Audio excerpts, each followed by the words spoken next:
ये कहानी है हनुमान जी की बालकाल की। जब हनुमान जी छोटे थे तो सूर्यदेव को खाने की कोशिश की थी। हनुमान जी की बाल्यकाल की ये कहानी अत्यंत रोचक और प्रेरणादायक है।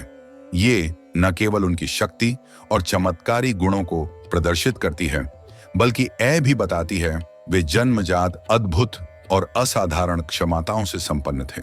हनुमान जी का जन्म अंजनी माता और पवन देव की आशीर्वाद से हुई थी। माता अंजनी ने कठिन तपस्या करके भगवान शिव जी से पुत्र प्राप्ति की थी। ऐसे ही हनुमान जी को भगवान शिव जी के 11वें अवतार रुद्रावर्त माना जाता है। जन्म के समय ही वे अत्यंत तेजस्वी और अद्वितीय शक्तियों से संपन्न थे। माता अंजनी और उनके पिता केसरी ने हनुमान जी को बड़े ही लाड प्यार से पाला था। जैसे जैसे वो बड़े होने लगे, उनकी शक्ति और चंचलता भी बढ़ती गई। वे नटखट, शरारती और खेलकूद में माहिर थे। उनकी उछल कूद और नटखट हरकतें इतनी तेज थीं कि वे पल भर में एक पेड़ दे दूसरे पेड़ कूद जाते थे। लेकिन उनकी सबसे बड़ी अद्भुत घटना तब घटी जब उन्होंने सूर्यदेव को एक स्वादिष्ट फल समझकर उन्हें खाने की कोशिश की थी। एक दिन की बात है, जंगल में सूरज की पहली किरण बिखर गई थी। पक्षी चहचने लगे थे और जंगल का वातावरण सुंदर लग रहा था। हनुमान जी अपनी माता अंजनी के पास खेल रहे थे। अचानक उन्हें भूख लगी। वे इधर उधर देखने लगे कि कुछ खाने को मिल जाएगा। तभी उनकी नजर आकाश में चमकती हुई सूर्यदेव पर पड़ी। सूर्यदेव उस समय सुबह के अरुणोदय में थे। उनका लाल गुलाबी रंग एक बड़े चमकते हुए मीठे फल जैसा लग रहा था। हनुमान जी को लगा कि ये कोई स्वादिष्ट रसीला आम या बड़ा लाल फल है। वे अपनी माता से बोले, माँ देखो कितना सुंदर फल है, मैं इसे खाने जरा हूं। अंजनी माता को पहले कुछ समझ नहीं आया, लेकिन उन्होंने देखा कि हनुमान जी आकाश की ओर देखने लगे हैं और उड़ने की मुद्रा में हैं, तो माता अंजनी चिंतित हो गई। हनुमान जी को रोकने की कोशिश की, लेकिन तब तक वे तेज गति से आसमान की ओर उड़ गए। हनुमान जी के पास जन्मजात अद्वितीय बल था और वे पवन पुत्र थे, इसलिए हवा में उड़ना उनके लिए कोई बड़ी बात नहीं थी। जैसे ही उन्होंने सूर्यदेव की ओर छलांग लगाई, वे तेज गति से आकाश में उड़ने लगे। उनकी गति इतनी अधिक थी कि वे पलक झपकते ही बादलों को पार कर गए और सूर्यदेव की करीब पहुंचने लगे। रास्ते में उन्होंने पक्षियों को और गरुड़ को भी पार कर लिया। उन्होंने सोचा, वाह, ये फल तो बड़े और मीठा दिखता है, इसे जल्दी से खा लेता हूं। इस बीच सूर्यदेव ने देखा कि एक छोटा सा बालक उनकी ओर बड़ी तेजी से आगे बढ़ रहा है। वे पहले तो आश्चर्यचकित हुए, फिर उन्हें चिंता हुई कि ये कौन है और क्या करना चाहता है। सूर्यदेव ने हनुमान जी को रोकाने के लिए अपनी तेज किरणें छोड़ी, जिससे अत्यधिक गर्मी उत्पन्न हुई। लेकिन हनुमान जी पर इसका कोई असर नहीं हुआ। वे निर्भय होकर सूर्यदेव की ओर बढ़ते रहे। इससे घबराकर सूर्यदेव ने देवराज इंद्र के पास चले गए और उनसे प्रार्थना की, देवेंद्र कृपया मेरी रक्षा कीजिए, यह बालक मुझे खाने की कोशिश कर रहा है। यह सुनते ही इंद्रदेव ने अपनी ऐरावत हाथी पर सवार होकर आए और उन्होंने अपनी वज्र शक्ति से हनुमान जी पर प्रहार कर दिया।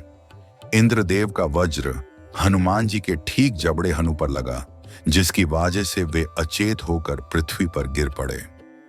जैसे ही वे गिरे, पूरी धरती हिल गई और चारों ओर अंधकार छा गया। अपनी ऐरावत हाथी पर सवार होकर आए और उन्होंने अपनी वज्र शक्ति से हनुमान जी पर प्रहार कर दिया। इंद्रदेव का वज्र हनुमान जी के ठीक जबड़े हनु पर लगा, जिसकी वजह से वे अचेत होकर पृथ्वी पर गिर पड़े। जैसे ही वे गिरे, पूरी धरती हिल गई और चारों ओर अंधकार छा गया। हनुमान जी को मूर्छित देखकर उनके पिता पवन देव बहुत क्रोधित हो गए। उन्होंने क्रोध में आकर पूरी दुनिया की हवा रोक दी। जैसे ही हवा रुक गई, सभी प्राणों को सांस लेने में मुश्किल होने लगी। मनुष्य, देवता, पशु, पक्षी सभी व्याकुल हो गए। चारों ओर हाहाकार मच गया।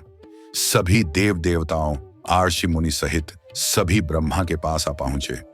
सभी ने ब्रह्मदेव से प्रार्थना की, हे ब्रह्मदेव, यदि वायुदेव का क्रोध शांत नहीं होगा तो संपूर्ण संसार नष्ट हो जाएगा। ब्रह्मदेव स्वयं पवन देव के पास आए और उनको शांत किया। ब्रह्मदेव ने हनुमान जी को अपने अमृत स्पर्श से जीवित किया। जैसे ही हनुमान जी होश में आए, उनको अपनी शक्ति वापस मिल गई। इसके बाद सभी देवताओं ने मिलकर हनुमान जी को अनेक वरदान दिए। ब्रह्मदेव, तुम अमर और अजेय रहोगे, तुम्हें कोई भी अस्त्र शास्त्र हानि नहीं पहुंचाएगा। इंद्रदेव, मेरा वज्र तुम्हें कभी भी चोट नहीं पहुंचाएगा। सूर्यदेव, मैं तुम्हें समस्त ज्ञान और शिक्षा दूंगा। अग्निदेव, मेरी अग्नि कभी तुम्हें जला नहीं पाएगी। वरुण देव, तुम जल में भी लंबे समय तक जीवित रहोगे। यमराज, तुम्हारी मृत्यु सिर्फ तुम्हारी इच्छा से होगी। कुबेर, तुम असीम बल और संपत्ति के स्वामी रहोगे। वरदानों के कारण हनुमान जी अपराजेय, अमर और सबसे शक्तिशाली होंगे। उसके बाद सभी देव देवताओं ने हनुमान जी को आशीर्वाद दिया। आकाश में खड़े ब्रह्मा, विष्णु, महेश्वर तीनों ने हनुमान जी पर आशीर्वाद बरसाए। फिर हनुमान जी ने अपनी माता और पिता को गले लगा लिया। हनुमान जी के माता पिता भी खुशी से हनुमान जी को गले लगाए। हनुमान जी बचपन में निर्दोष और भोले थे, लेकिन उनकी शक्ति को नियति देने के लिए उन्हें देवताओं का मार्गदर्शन मिला। इस घटना के बाद हनुमान जी अपनी शक्ति के प्रति सचेत और विनम्र बने। आगे चलकर भगवान श्री राम की भक्ति और सेवा में अपनी अद्भुत शक्ति का उपयोग करें। इसलिए हनुमान जी को अंजनी पुत्र, पवन पुत्र, महाबली और अमर कहा जाता है। बाल हनुमान जी की ये कहानी हमें सिखाती है, शक्ति का सही उपयोग करना चाहिए। जय बजरंग बली, जय श्री राम।